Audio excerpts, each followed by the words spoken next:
Tuesday, I wake angry. I often do, if I'm honest, but today it's worse than usual. Firstly, because I wake alone. Johan has gone off to London for the 3rd time this month. And secondly, because it's October and it will be completely dark until almost 9 o'clock. I reluctantly get out of bed and stand a while by the window looking out onto the harbor. It's not yet 7, but across the bay, cars are moving in a slow line toward the motorway. The water in the harbor is dully reflecting the moonlight through a thin, eerie layer of ice. Downstairs, my daughters have already started fighting.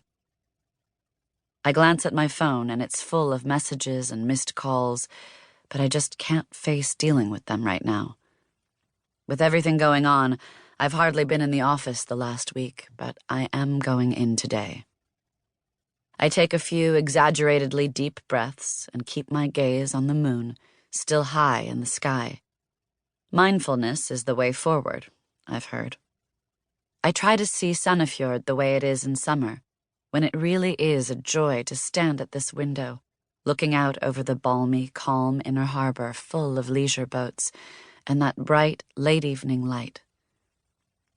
We get more sun than almost anywhere else in Norway, but I must say the winters are especially wet and drab. According to the weather report, we can expect another onslaught of torrential rain this afternoon, but for now it's cool and clear. I take another couple of deep breaths, mentally steeling myself for the day ahead. I guess everyone feels like the world is a dark place sometimes. Tuesday is a crap day in my world, especially now that Maria Luce has decided to leave us halfway through her contract and I'm stuck with no au pair. I don't particularly enjoy having a stranger in the house, but I most certainly don't enjoy having to do all the work myself either. It just isn't possible. Especially on Tuesdays, when the girls both have after-school activities in opposite parts of town. Nicolene dances ballet at 5, and Hermine swims at 6.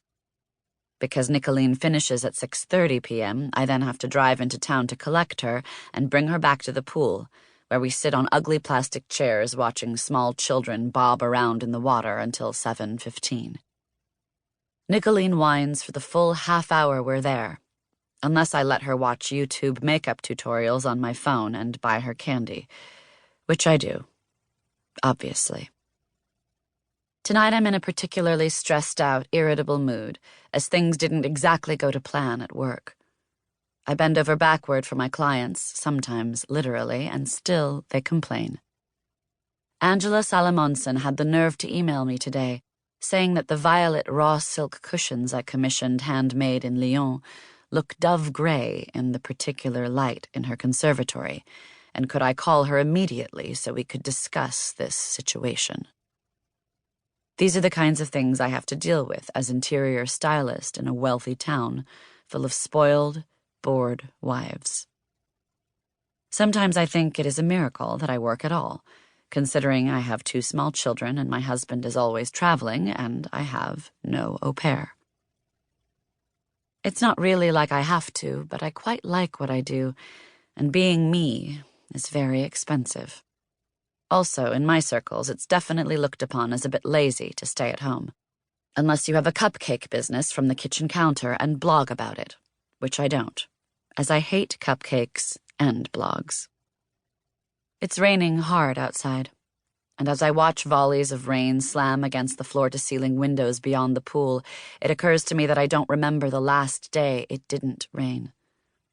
I suppose October is like that in many places, but I think I'm one of those people who is particularly sensitive to dreary skies and wet wind. I am a Taurus, and I prefer my surroundings to be beautiful at all times. A little boy catches my eye as the children line up at the 1-meter diving board. I'm not sure why. He's significantly smaller than the other children, and his skin is a deep olive brown and smooth. He's bouncing up and down on his heels, rubbing his arms, but his face is completely void of the goofy expressions of the other children waiting their turn. He looks frightened. I look around at the other parents who are waiting in the steamy, overheated room for someone who might be the boy's parents. I don't remember seeing him here before. There's chubby Sarah's fat mother, who I always try not to have to talk to. I've heard from several people that she's really needy, and the last thing I need is some Klingon mommy friend. There's Emrich's father, a good-looking guy I went to school with back in the day who is now a police officer, and who I occasionally glance up at before quickly looking away. I can feel his eyes on me now, but wait 10 seconds longer than I want to before meeting his eyes. I give him a very faint smile, and he immediately returns it, like a grateful puppy. I'm a good girl these days, though it doesn't come easily to me. There was a time when I would have felt giddy with excitement at this little game, perhaps easing open the top button of my blouse, running my tongue slowly along the backs of my teeth. I scan the few remaining people for the little boy's parents, now pointedly ignoring Emrich's dad's wanting gaze. There are the grandparents of Hermine's best friend from school, Amalia, sitting closely together and sharing biscuits from an old, faded red cake tin. There is also a slim ginger woman sitting close to the door, a heat flush creeping across her freckled white chest. She, too, is watching the boy intently, and I suppose she must be the mother.